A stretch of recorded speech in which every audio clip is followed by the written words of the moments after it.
Bonjour à toutes, bonjour à tous. Donc pour cette première vidéo sur ma chaîne L'Or et l'âme, je voulais commencer peut-être par vous donner mes définitions, la signification de certains termes que je vais régulièrement utiliser de telle façon que ce soit clair pour vous, vous sachiez de quoi je parle. Bien entendu, chacun d'entre vous pourra avoir sa propre définition, sa propre interprétation, et elle est juste tout à fait. Je détiens absolument pas la vérité absolue, loin de là. Puisque c'est une chaîne qui parle de la spiritualité, commençons par le terme de la spiritualité. Qu'est-ce que la spiritualité? Alors, c'est un terme, de par mon expérience, euh, quand je parle aux gens, quand on me demande ce que je fais et que je dis que je suis thérapeute holistique et spirituelle, c'est quelque chose qui, waouh, tout de suite, oh, la spiritualité, mais qu'est-ce que c'est? Oh là là là là là là. Tout de suite, ça y est, ça fait peur, c'est un mot qui fait peur, c'est un mot qui dérange, ça c'est certain. Et en fait, c'est un mot qui est très simple, en fait. Pour moi, la spiritualité, c'est l'essence même de la vie, l'essence même de qui je suis. C'est l'essence même de mon parcours, de mon cheminement, de la vie en elle-même, en fait. Euh, alors ça peut faire peur parce que les gens ne connaissent pas la définition, parce que ils ont entendu parler, parce qu'il y a beaucoup de choses qui est dit sur la spiritualité. Il y a beaucoup de courants aussi spirituels, euh, avec beaucoup de, comment je pourrais dire ça, de, de fantaisie. Euh, alors que la spiritualité, c'est pas ça, c'est tout sauf ça. Euh, c'est pas ce qui est fantasque, c'est pas faut être dans la réalité, faut avoir les pieds sur terre, mais il faut être aussi connecté, euh, réceptif, je dirais dans le sens réceptif à autre chose que ce qu'on voit. Voilà, il faut aller regarder un petit peu au-delà de ce que nous pouvons voir avec nos yeux d'humains. Le second terme que je vais vous présenter, ça va être l'âme. Là aussi, l'âme, ça fait peur. Voilà. Quand je parle d'âme, quand je parle d'accompagnement, de cheminement d'âme, c'est aussi un mot qui fait peur parce qu'il a cette connotation, que ce soit dans la littérature, que ce soit dans les films, dans la scénographie, que ce soit dans plein de domaines. L'âme, c'est quoi? Oh, tu n'iras pas vendre ton âme au diable, c'est waouh, c'est lourd, c'est pesant. Il y a beaucoup ce genre de réflexions qui sont faites, alors que l'âme, eh ben, c'est tout simplement pour moi cette énergie vitale qui fait euh,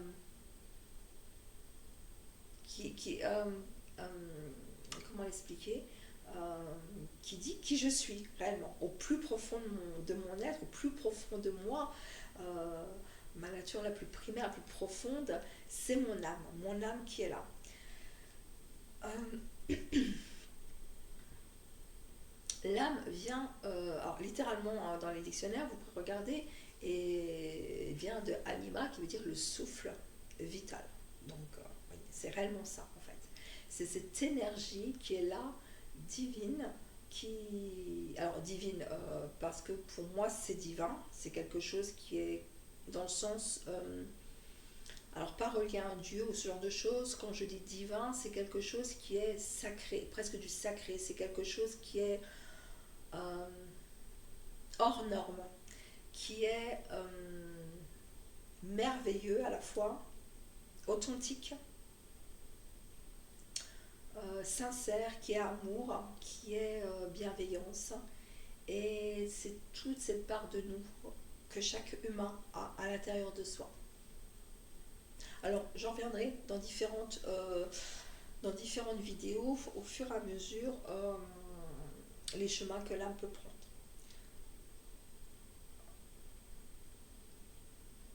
Je vais définir brièvement l'incarnation. qu'est-ce que c'est pour moi l'incarnation? L'incarnation, c'est que lorsque l'âme va intégrer, d'accord, un être de chair, de matière, pour pouvoir manifester ce qu'elle est venue, ce qu'elle veut réaliser sur Terre.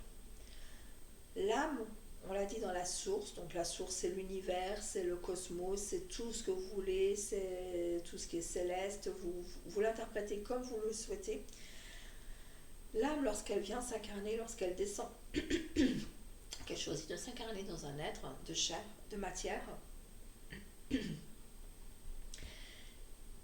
elle connaît que l'amour, elle est qu'amour, l'âme. Elle va s'incarner pour pouvoir expérimenter dans la matière, donc sur le plan terrestre, en l'occurrence puisqu'on vit sur la Terre, dépasser ses blessures, ce qu'elle n'a pas su réussir à réaliser, ou ses blocages, et pour expérimenter cet amour inconditionnel qu'elle avait dans la source. Elle essaye de retrouver ça sur le plan matériel, terrestre. Voilà ce que c'est l'incarnation. J'y reviendrai également, on parlera, je ferai une vidéo sur le parcours de l'âme, brièvement, et avec les différents chemins qu'elle emprunte, ou qu'elle peut emprunter, et le cycle un petit peu de l'âme. On ne peut pas parler de l'être, de l'âme, de l'incarnation sans parler de l'aura. L'aura, qu'est-ce que c'est? C'est l'ensemble de tous nos corps. Vous pouvez peut-être savoir qu'on a 7 corps en tout. Le corps physique, le corps éthérique, le corps émotionnel, le corps bouddhique, le corps divin, le corps causal. On a énormément de corps, 7 corps énergétiques. L'âme s'incarne dans l'être et on a tous nos corps énergétiques, qui fait qu'on peut avoir un espace, c'est tout notre espace en fait énergétique qu'on peut déployer. Alors, des fois il est très restreint, des fois il s'agrandit, au fur et à mesure qu'on travaille sur soi, il va s'agrandir, on peut avoir vraiment une aura très très très importante. C'est un peu notre protection, notre barrière également, nos barrières. Nous reviendrons aussi parce que c'est très intéressant lorsque je vais vous parler des blocages qu'on peut avoir, des difficultés, des blessures. Il va y avoir entre guillemets des impacts dans certains corps, plus dans certains corps que dans d'autres. Et c'est intéressant d'aller un petit peu les explorer peut-être d'une autre manière, de façon à mieux comprendre qu'est-ce qui vous arrive. Vous avez beau soigner le corps physique, hein, celui qu'on voit, avec lequel on se déplace, on vit, on expérimente ici sur Terre, mais on a tous nos corps énergétiques aussi sont très très importants parce que eux aussi ils jouent un rôle aussi important dans nos expérimentations en fait.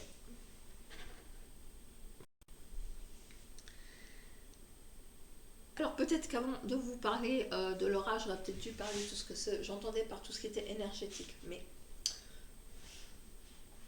tout ce qui va être énergétique, qu'est-ce que c'est l'énergie pour moi, qu'est-ce que c'est l'énergétique? Donc comme je le parlais avant, ça va être tous les corps énergétiques qui vont composer notre aura. Tout ce qui n'est pas palpable qu'on a autour de nous, enfin qui n'est pas palpable pour beaucoup de gens, mais en fait qu'on peut pressentir, ressentir la densité quand même. Il y a une certaine densité qu'on peut percevoir. Ça va être également ce qu'on appelle assez communément les chakras, qui sont des centres énergétiques. Prana, voilà, suivant les cultures, il y a différents termes, sont les centres énergétiques, d'accord, qui sont reliés, qui va permettre également à notre âme de pouvoir s'exprimer, à pouvoir s'exprimer en fonction des besoins. Là c'est pareil, je referai peut-être une petite vidéo sur les chakras, les 7 chakras qui sont reliés. Ça sera peut-être plus dans le sens au nombre 7 parce qu'il y a quand même beaucoup de choses. Le 7 est quelque chose qui est très important au niveau de la spiritualité, au niveau de nos quotidiens, avec les 7 chakras, les corps énergétiques qui sont les corps qui sont au nombre de 7. Il y a les 7 voiles de conscience, il y a énormément de 7 qui sont reliés et le chiffre 7 qui est relié à la spiritualité. Donc il y a quelque chose qui est peut-être important de ce côté-là au niveau numérologie également. C'est aussi en médecine traditionnelle chinoise les méridiens, c'est-à-dire c'est tous les flux énergétiques qui passent dans notre corps, qui sont reliés et qui vont être reliés à un organe, et à ce genre de choses. Bon, après vous avez tout ce qui est l'acupuncture, toutes les médecines traditionnelles qui vont travailler sur ces différents points, ces différents flux énergétiques. Mais c'est également tout ce qui nous entoure, c'est tout ce qui nous entoure. Là, il y a énergie, là, il y a énergie, là, il y a énergie. Ça, voilà. Tout ce qui m'entoure est énergie. C'est quoi l'énergie? C'est quelque chose, c'est un flux qui est en perpétuel mouvement, en fait. Qui, qui, qui est en perpétuel mouvement et qui vient, je dirais, presque avec lequel on danse sans forcément s'en rendre compte. En tous les cas, pour la plupart des gens. Euh, on vit avec l'énergie. On a besoin nous-mêmes de cette énergie. Alors, différents types d'énergie. Hein. Vous avez l'âme qui s'incarne dans l'être et qui est cette énergie vitale.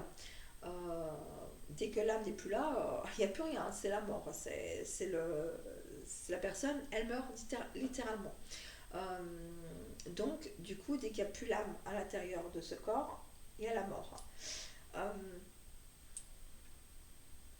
mais c'est aussi l'énergie au sens électricité, qui est ambiante, électrique. C'est l'énergie qu'on peut avoir. C'est aussi la source de température, de chaleur. Enfin, l'énergie, c'est quelque chose qui peut être très très vaste, qu'on peut définir vraiment de façon très très vaste et que chacun pourra interpeller. Moi, je vous parle de l'énergie, tout ce qui est aussi énergétique, qu'on ne peut pas forcément euh, palper. C'est quelque chose qu'on ne peut pas palper, qu'on ne peut pas forcément voir. On va mettre une petite nuance parce que certains vont me dire oui, mais certains peuvent voir. Oui, je suis d'accord. Il y en a qui ont la clairaudience, la clairvoyance, pardon. On peut voir, bien sûr. On peut aussi, en moins en étant très kinésiste, pouvoir ressentir. Bien sûr, je vais ressentir les énergies. Euh, mais à première vue, on ne le voit pas avec nos yeux. Voilà, avec cet organe de la vue, on ne le voit pas et ça peut être très déconcertant. Tout le côté énergétique, je trouve, est très important de le comprendre parce que ça va découler de beaucoup de choses sur la spiritualité et de beaucoup de sujets dont je vais vous parler régulièrement dans mes vidéos. Euh, Lorsque je vais vous parler des énergies environnantes qui peuvent venir vous impacter, par exemple. Alors, j'ai cru bon parler de ces termes-là. Peut-être qu'il y a d'autres termes que vous souhaiteriez que je vous donne ma propre vision, ma propre façon de voir les choses, d'avoir peut-être une autre approche. Je pense que celle que j'ai, elle est relativement sensible à beaucoup de similaire, pardon, à beaucoup d'autres personnes. Euh, c'est une approche qui est que j'expérimente. Enfin, c'est ma définition, mes définitions, mes significations de ce que je peux, moi, vivre au quotidien et expérimenter. Voilà. Alors j'espère que cette vidéo vous a plu, vous permettra ou de découvrir des termes ou de percevoir une autre façon euh, de les définir, une autre signification. N'hésitez pas s'il y a des termes que vous souhaitez que j'aborde dans de prochaines vidéos ou un sujet en particulier à me le signifier en commentaire et puis je me ferai un plaisir pour rassembler peut-être tout dans une vidéo et pouvoir en parler, échanger et vous apporter ma vision des choses et de la spiritualité. Donc, je vous remercie pour ceux qui ont regardé et visionné cette vidéo, qui commenteront, qui la partageront bien sûr. Vous pouvez vous abonner également à ma chaîne pour ne pas louper les vidéos que je poste régulièrement à l'actualité. Et je vous souhaite une très belle continuation. Au revoir.